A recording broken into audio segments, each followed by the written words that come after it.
तो सभी को सुप्रभात, जय भीम। और आज के क्लास आप सभी देख रहे हैं, मैं हूँ डीके सर और आप लोग देख रहे हैं डीके सर क्लासेस। आज के भी बहुत महत्वपूर्ण वैज्ञानिक कारण मैं आप लोगों के सामने लेकर आया हूँ, जैसा कि आप देख पा रहे हैं। और इस वैज्ञानिक कारण में मैं आप लोगों को आज बताऊंगा, जैसा कि आप सभी जान रहे हैं कि अभी जो है ठंडे के मौसम चल रही है, बहुत ठंड है। और इस ठंडी में मैंने सोचा कि क्यों ना इस जाड़े की ऋतु पर भी कुछ वैज्ञानिक प्रश्न लाया जाए, ताकि समय के हिसाब से हर चीज़ हम लोग को अधिक पसंद होता है, अधिक हम लोग जानकारी रखते हैं और उस पर ध्यान देते हैं। तो अभी जाड़े का मौसम चल रहा है, तो इसलिए आप लोग आज का जो प्रश्न है वो जाड़े पर ही रखा गया है। और बहुत इंपॉर्टेंट क्वेश्चन है। कई बार आप लोग देखे होंगे जानवरों को, कई बार आप हम लोगों को भी, मानव को भी आप देखे होंगे। क्या होता है, कह रहा है कि जाड़े के दिनों में जानवर सिकुड़ कर क्यों सोते हैं। आप कोई भी जानवर को जाड़े के दिनों में देखे होंगे, जैसे कुत्ता हो गया, बिल्ली हो गई, या हम लोग के भैंस है, गाय है, कोई भी है, तो देखिएगा वह जो है सिकुड़ कर सोती है, यानी अपने शरीर को सिकुड़ करके सोती है। कुत्ता जो है ऐसे करके ऐसे सिकुड़ करके सोता है। आखिर ऐसा क्यों, क्या वैज्ञानिक कारण है। देखिए, जानवर जो होते हैं वो तो पढ़े लिखे नहीं होते, उतने बुद्धिमान भी नहीं होते मानव की तरह, लेकिन साइंस का कितना बड़ा नॉलेज रखते हैं हमारे जानवर। वो लोग इस सारा विज्ञान को न जानते हुए कितना विज्ञान का चीज सटीक पालन करते हैं। तो प्रकृति जो है अपने आप, अगर प्रकृति जो है अपने आप अगर नहीं सीखना भी आप चाहते हैं तो प्रकृति आपको सिखा देती है। तो कितना बड़ा साइंस जो है हमारे जानवर भी पालन करते हैं, जो कि हम सभी भी पालन करते हैं। तो हम सभी भी पालन करते हैं, लेकिन बहुत कम लोगों को इस चीज जानकारी होगा कि आखिर ऐसा क्यों होता है।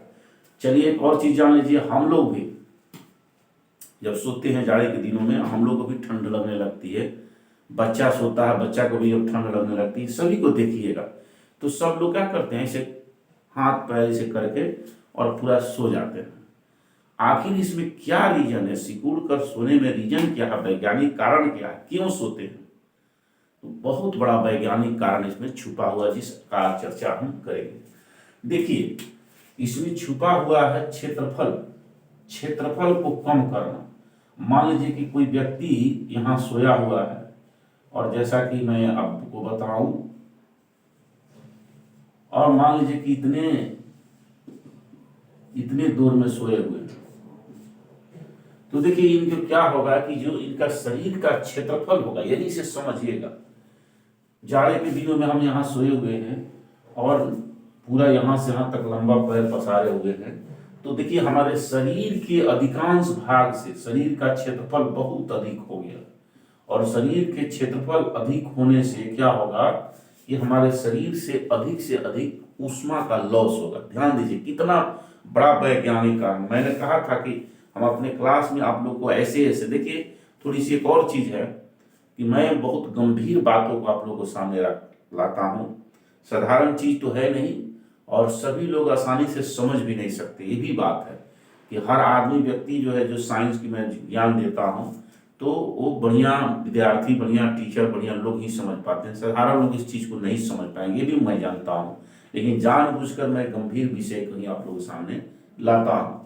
तो देखिए इस तरह से क्या होता है कि क्षेत्रफल बहुत अधिक बढ़ जाता है, और जितना ही अधिक क्षेत्रफल शरीर का बढ़ेगा, उतना ही अधिक शरीर से ऊष्मा का ह्रास होगा। ध्यान दीजिएगा, ऊष्मा का ह्रास, उतना ही ऊष्मा का ह्रास होगा। जितना अधिक क्षेत्रफल, बड़ा क्षेत्रफल,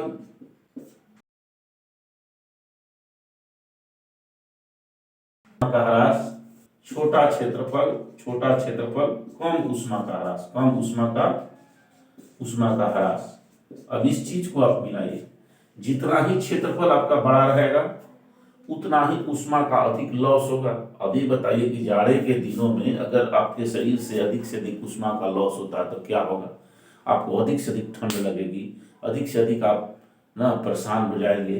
तो इस तरह से, और कम क्षेत्रफल कम छोटा क्षेत्रफल रहेगा तो कम ऊष्मा का ह्रास होगा, यानी आपके शरीर में गर्मी बनी रहेगी। तो देखिए ये हम लोग मानव है, हम लोग इस चीज को जानते हैं साइंस की दृष्टि से, लेकिन ये जानवर नहीं जानते हैं, लेकिन इस चीज को नहीं जानते, लेकिन वो प्रकृति ने उनको सिखा दिया है कि तुम अगर बैठते हो तो ऐसे बैठने के सिवा अगर तुम ऐसे करके अपने शरीर को बैठते हो तो तुमको कम से कम ठंडा लगेगा। और ठंडा कम लगने का वैज्ञानिक कारण क्या है कि जितना ही क्षेत्रफल बड़ा होगा ऊष्मा का शरीर से ह्रास उतना ही होगा। तो हम लोग भी जब ठंड लगने लगता है तो ऐसे करके सो जाते हैं सब पैरों भी, तो क्षेत्रफल कम हो जाता है। ऐसा करने से क्या होगा, क्षेत्रफल कम हो जाएगा। क्षेत्रफल जितना ही कम होगा उतना ही हमारे शरीर से ऊष्मा का ह्रास कम होगा, और ऊष्मा का ह्रास जब हमारे शरीर से कम होगा तो हमें शरीर में गर्मी महसूस होगी, शरीर गर्म बना रहेगा। तो इसलिए ऐसा करते हैं। इसी के कारण सभी जीव अपने शरीर को सिकुड़ करके अपने क्षेत्रफल को कम करते हैं। अपने शरीर के क्षेत्रफल है, ध्यान, क्षेत्रफल को कम करते हैं, और जैसे ही शरीर के क्षेत्रफल कम होगा उसके शरीर से ऊष्मा का ह्रास कम हो जाएगा, धीरे धीरे ऊष्मा का ह्रास होगा, जिससे उसका शरीर जो है गर्म बना रहेगा। तो देखिए ये साइंस कितना बढ़िया, साइंस का प्रयोग हमारे जानवर भी करते हैं। तो इसीलिए वो अपने शरीर के क्षेत्रफल को सिकुड़ करके शरीर के क्षेत्रफल को कम कर देते हैं, और जैसे ही क्षेत्रफल कम होगा ऊष्मा का ह्रास कम होगा और उसको ठंड कम लगेगी। इसीलिए जाड़े के दिनों में जो जितने जानवर हैं, हम लोग हैं, बच्चे सोते हैं, वो भी सब इस तरह से सिकुड़ करके सोते हैं। तो एक बहुत बड़ा वैज्ञानिक कारण है। अब मैं एक इसका उदाहरण आप लोग को दे देता हूं, आप लोग देखेंगे कि कैसे है।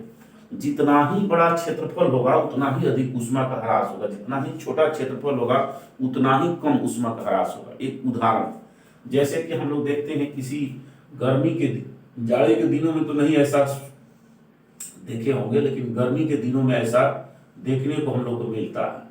जैसे आपको चाय पीने के लिए मिलता है गर्मी के दिनों में, तो गर्मी के दिनों में चाय पीने को मिलता है। देखिए ये कप है, तो कप से क्या होता है कि चाय जो है बहुत गर्म रखती है। अब इसको हम लोग क्या करते हैं कि इस चाय को तुरंत हम एक प्लेट में, इसको प्लेट में गिरा देते हैं।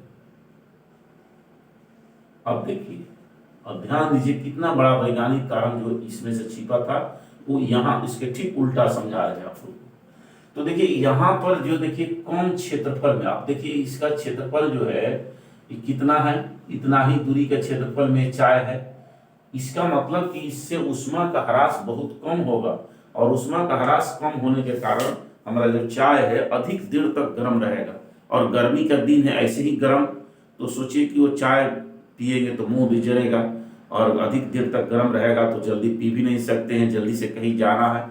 तो इस स्थिति में हम लोग क्या करते हैं कि उसको प्लेट में गिरा देते हैं। अब देखिए प्लेट में गिरा दिए, ध्यान दीजिए, जैसे ही प्लेट में गिराए देखिए इसके 3 गुना क्षेत्रफल हो गया। देखिए यहां से यहां तक देख लीजिए, इसके 3 गुना क्षेत्रफल हो गया। ऐसे देख रहे हैं ना, तो क्या होगा, जितना इसका क्षेत्रफल था ऊष्मा निकलने वाला क्षेत्र उसके 3 गुना हो गया। अब क्या होगा, चाय मेरा जल्दी ठंडा हो जाएगा, इसमें ऊष्मा का ह्रास जो है बहुत तेजी से होगा और मेरी चाय ठंडी हो जाएगी। ठीक इसके उल्टा आप यहाँ चलिए, अब इसके उल्टा देखिए, यहाँ क्षेत्रफल जितना बड़ा ऊष्मा का ह्रास उतना ही ज्यादा, क्षेत्रफल को कम कर दीजिए ऊष्मा का ह्रास हो जाएगा, शरीर गर्म बना रहेगा अधिक देर तक। तो यही कारण है, बहुत बड़ा साइंटिफिक रीजन था, वैज्ञानिक कारण था। तो आज के क्लास में मैंने आपको बताया, और इस तरह से न जाने कितने वैज्ञानिक कारण आप लोग को आसपास इर्द गिर्द सब जगह छुपा हुआ है। मैं ऐसे वैज्ञानिक कारण को आप लोगों के सामने लेकर आऊंगा, बताऊंगा, और आप जितना नॉलेज लेना चाहते हैं उतना नॉलेज आप ग्रहण कीजिए। तो आज के क्लास में बस इतना ही। आप लोगों को फिर अगले क्लास में इसी तरह से बहुत ही मजेदार साइंटिफिक रीजन वाला एक आप लोगों को ज्ञान बढ़ाने वाला क्लास में लेकर आऊंगा। तब तक आप सभी को जय भीम, जय संविधान, नमस्कार, और फिर मिलते हैं अगले क्लास में।